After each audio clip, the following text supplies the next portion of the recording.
On today's show, we'll talk about Rapoo, we'll talk about Oximto's new deal, we'll also talk about Diarra coming to Kaizer Chiefs. We will also talk about Velimoto. What is happening? Is he coming to Chiefs? We'll also talk about Itumeleng.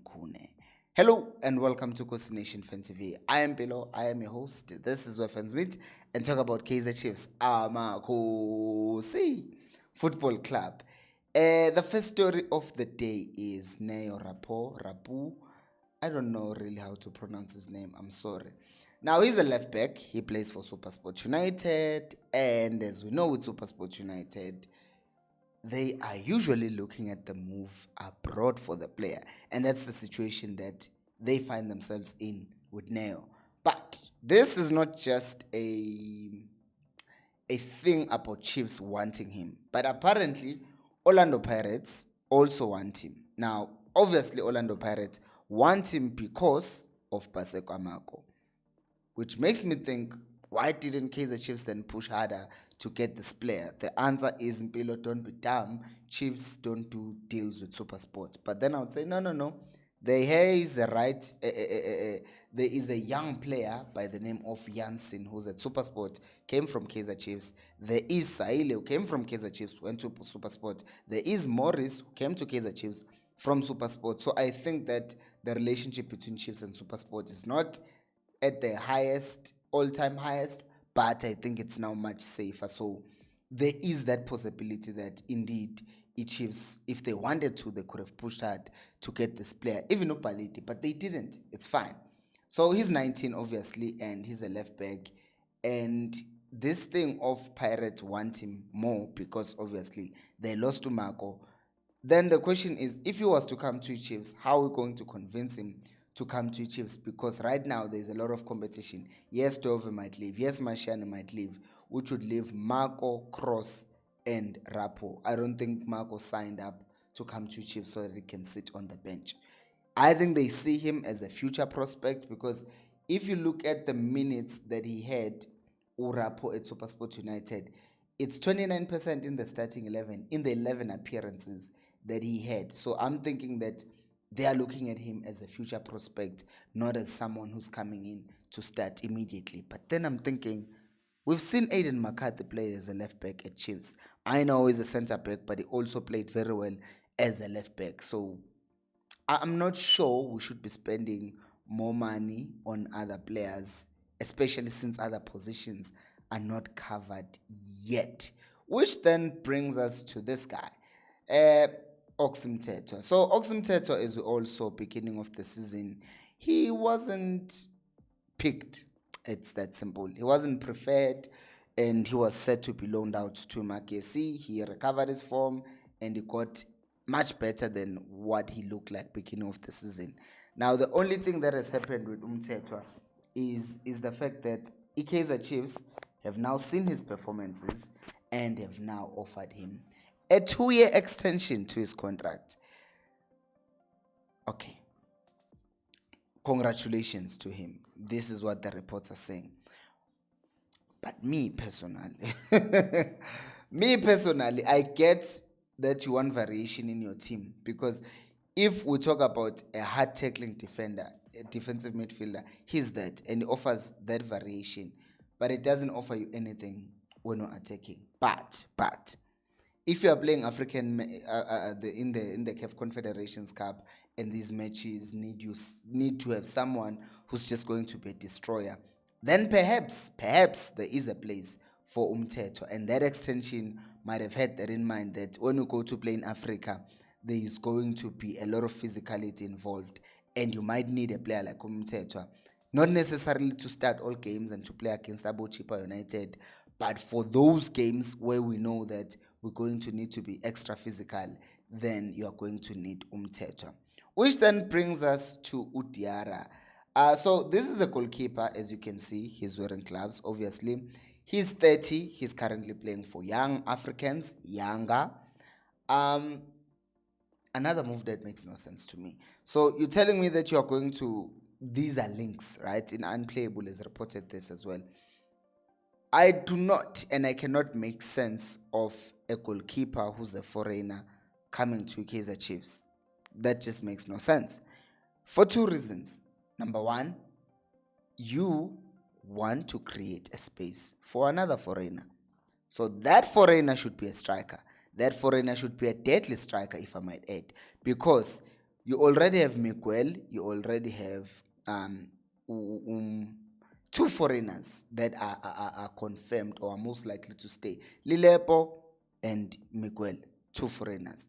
So then you need, if you have three spaces, like you are letting go of this foreign spot by letting go of Untuari. So then don't bring in another goalkeeper, bring in Faisal Salum. And then with these two spaces that you have left, get a prolific winger, get a prolific striker. That's it. This is a midfielder.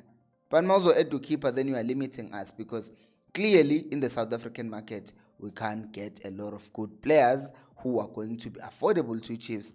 Then why spend there on a goalkeeper? Because there is Ronaldo Lina. Yes, I did talk about the fact that that's going to be a difficult move to make happen.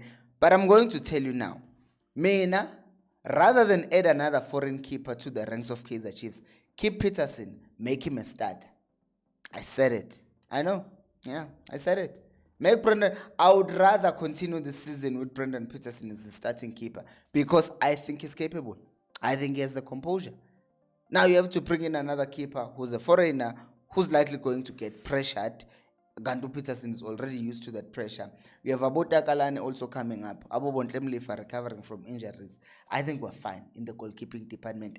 I don't think it's a position that we can end up spending a foreign spot on, because you can spend those foreign spots on other players. So I'm fine.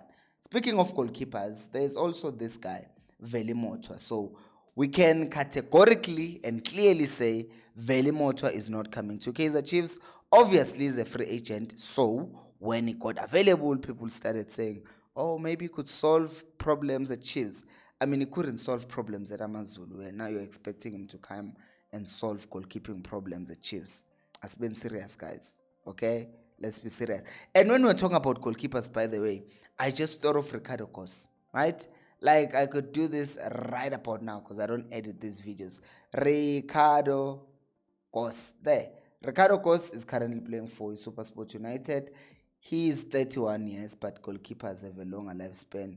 Ricardo Khosi, if I look at him, his contract ends in 2026. See, that makes sense.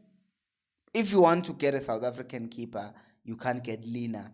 You can get Khosi. He has 1 year remaining on his contract, unless they extend it. But, you know, if you can't get Lina, get Khosi. But don't go outside. Or just don't even try to buy a keeper. Stick with your Peterson. Which now brings us to another goalkeeper who some people still believe should come back and be keeper for Chiefs. But Kune said something that is very interesting. He says that the reason why he did not stay at Kaizer Chiefs is because they offered him to coach, to be a goalkeeper coach, or to have a coaching position with under 13s. And he refused.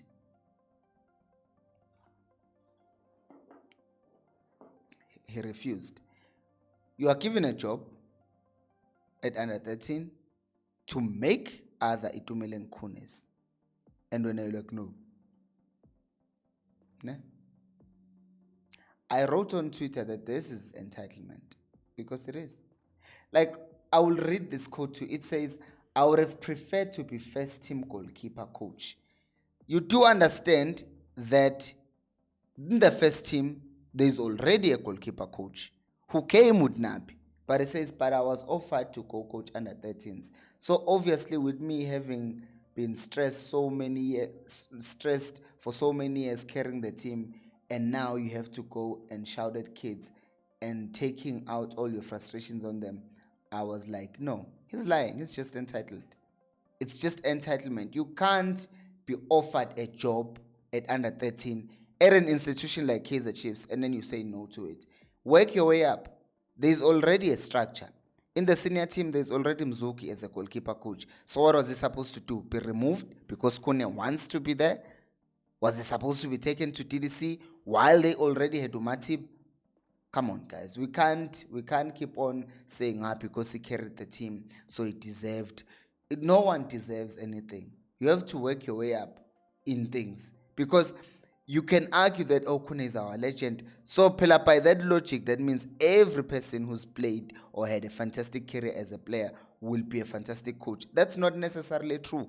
You have people like Frank Lampard, Steven Gerrard, who had good careers, but look at them as coaches.